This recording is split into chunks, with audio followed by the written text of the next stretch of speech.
February 1943, May 1943, Tunisia, North Africa. The North African desert was a proving ground for the Allies, but it was also a battleground of personalities. In February 1943, as American and British forces prepared for the final push against the Axis in Tunisia, tensions between commanders were already brewing. General George S. Patton, leading the U.S. Second Corps, was famous for his aggressive approach, rapid armored thrusts, bold maneuvers, and relentless pressure on the enemy. Across the table sat Field Marshal Bernard Montgomery, the British commander, whose meticulous planning and cautious approach often clashed with Patton's daring style. From the very first meetings, disagreements flared. Patton pushed for immediate attacks, believing that speed would prevent Rommel's forces from regrouping. Montgomery argued that slow, deliberate advances, supported by careful artillery and air coordination, were safer and more sustainable. Staff officers watched in tension-filled meetings as these two titans argued over maps, troop movements, and strategic priorities. By March 1943, the fighting intensified. Patton, frustrated with delays, accused Montgomery of holding back resources and slowing the American advance. Montgomery, in turn, criticized Patton's tendency to overextend units and risk unnecessary casualties. This was more than a clash of egos. It reflected fundamentally different military philosophies.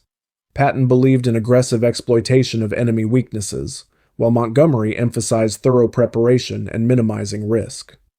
The disagreements reached a critical point in April 1943, during the final stages of the Tunisian campaign. Patton advocated for an immediate armored push to cut off retreating German units. Montgomery insisted that the forces consolidate, secure supply lines, and coordinate closely with artillery and air support before advancing. The tension was palpable. Aides nervously relayed orders, and units on the ground had to adapt quickly to conflicting directives. Key fact: rumors of the conflict reached Supreme Allied Commander Dwight D. Eisenhower, who recognized that personal clashes between Patton and Montgomery could jeopardize the unity of the Allied command. Eisenhower acted as a mediator, carefully balancing Patton's aggressiveness with Montgomery's caution to ensure operational effectiveness while preventing open conflict between the two generals. Despite the tension, both generals shared the common goal of defeating Rommel and liberating North Africa. Their contrasting approaches, while a source of friction, also produced a unique dynamic. Patton's rapid strikes forced the enemy to react, while Montgomery's cautious planning ensured that logistical and strategic foundations were solid. This combination, as chaotic as it sometimes appeared, contributed to the ultimate Allied success in Tunisia. By the end of May 1943, the Axis forces in North Africa had surrendered. Patton's rapid maneuvers had disrupted German supply lines and communications, while Montgomery's careful coordination had prevented Allied units from being overextended. For historians, the Tunisian campaign is not only a story of battlefield tactics, but also a case study in managing strong personalities. Eisenhower's ability to mediate and harmonize these conflicting styles ensured that the Allies emerged victorious.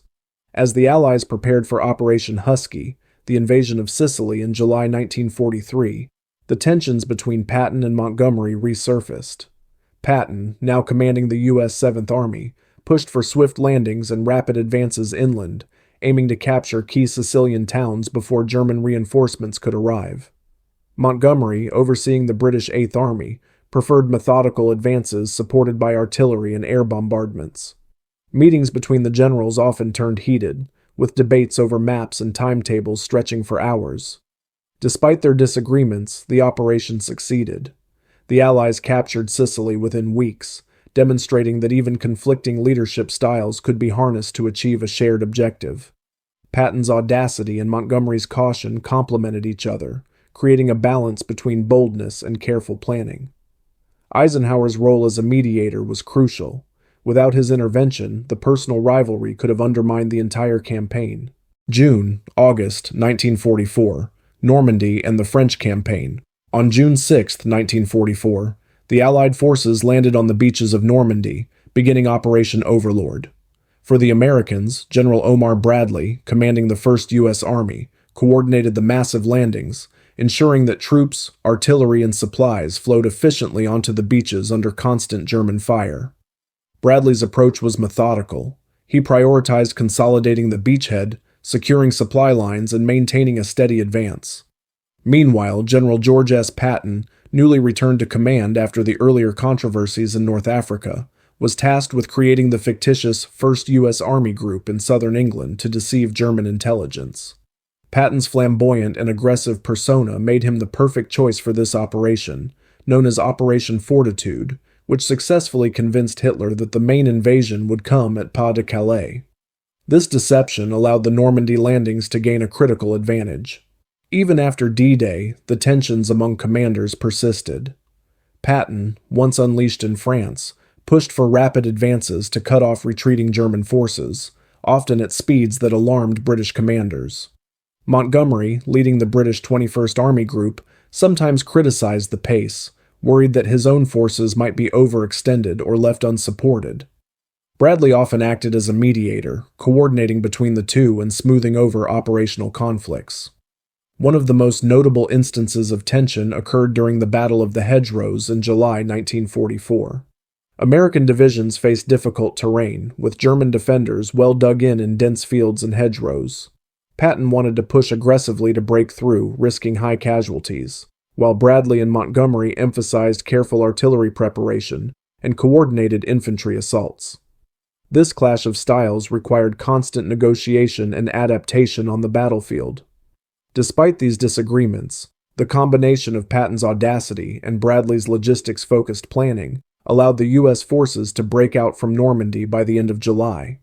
Patton's Third Army then executed one of the fastest advances in military history, racing across France, liberating towns, and capturing thousands of German prisoners. Montgomery's slower, coordinated advance to the north ensured that Allied supply lines and flanks remained secure. Key fact: German commanders, including Field Marshal Gerd von Rundstedt, observed with increasing alarm the speed, adaptability, and coordination of the Allied forces. They noted in their reports that American units, under aggressive leadership, yet supported by meticulous logistics and planning, were far more resilient and unpredictable than expected. The combination of rapid strikes and methodical support was something the Wehrmacht had not fully prepared for. In the midst of these operations, internal conflicts sometimes erupted into heated exchanges. Patton's blunt and impatient style often clashed with the methodical temperament of Montgomery, and even with Bradley's careful balance. Officers' diaries reveal that meetings could become tense, with aides nervously transmitting orders while generals argued over the best approach. Yet under pressure, each commander adapted, finding ways to leverage their strengths. Patton's bold thrusts would disrupt German lines, while Bradley's planning ensured the armies could sustain themselves and avoid critical overextension. By August 25, 1944, the Allies liberated Paris. The operational success of the American forces in this campaign was not only due to battlefield strategy, but also the ability of the commanders to reconcile their differences, mediate conflicts, and coordinate complex operations. The interplay between Patton's audacity, Bradley's careful management, and Montgomery's meticulous planning created a multifaceted approach that the Germans found extraordinarily difficult to counter. The Normandy and French campaigns demonstrated that victory required more than numbers or firepower. Leadership, adaptability, and the capacity to manage conflicts within the command structure were equally decisive. The lessons learned here would later influence operations during the Battle of the Bulge and the final push into Germany, where both American audacity and careful planning would again surprise German commanders. December 16th, January 25th, 1944 to 1945, Battle of the Bulge, Ardennes, Belgium. Winter had descended on the Ardennes forest, bringing bitter cold, snow, and dense fog.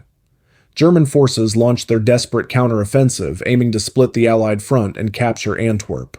For the American forces, this would be the ultimate test not only of strategy, but also of psychological resilience. General George S. Patton and General Omar Bradley once again found themselves in a high-pressure leadership crucible. When the German offensive began on December 16th, American units were taken by surprise, and the front lines buckled under the weight of panzer divisions. Reports reached headquarters that some towns had fallen within hours, and thousands of American troops were cut off. The challenge was immense, and mistakes could prove fatal.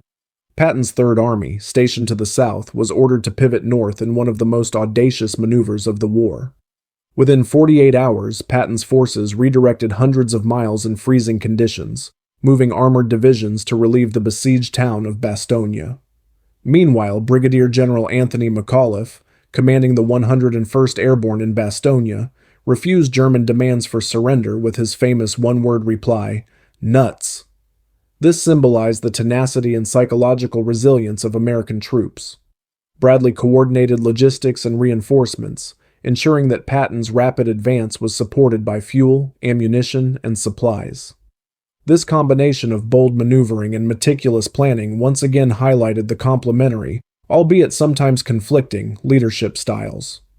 Patton's audacity accelerated the counteroffensive, while Bradley's logistical oversight prevented catastrophic overextension. German commanders, including Field Marshal von Rundstedt, were shocked by the Americans' ability to absorb massive losses, reorganize under fire, and counterattack with devastating efficiency. Even elite Waffen-SS units reported being stunned by the cohesion and stubbornness of U.S. units defending small towns and strategic crossroads. The morale and mental toughness displayed were a direct result of earlier reforms in officer rotation, leadership training, and battlefield adaptation, lessons learned from North Africa, Sicily, and Normandy.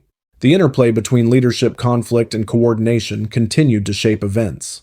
Patton's aggressive moves could have led to disaster without Bradley's careful management of supply lines. Montgomery, though commanding the northern sector, watched these developments closely, wary that the pace and scale of Patton's advance might compromise British positions. Once again, Eisenhower's role as mediator and supreme strategist was crucial, ensuring all moving parts of the Allied armies remained synchronized. By late January 1945, the German offensive had been halted and the front stabilized. The Battle of the Bulge had inflicted heavy casualties, yet it demonstrated that American forces, under conflicting yet complementary leadership, could endure unexpected assaults and turn them into operational success. Soldiers who had endured freezing temperatures, relentless artillery, and encirclement had survived thanks to their training, leadership, and the Army's systemic improvements in medical care and rotation. This campaign cemented the reputations of Patton and Bradley. Patton was celebrated for his decisiveness and speed, Bradley for his organizational genius. Montgomery, although cautious, had also played a vital role in stabilizing the northern front.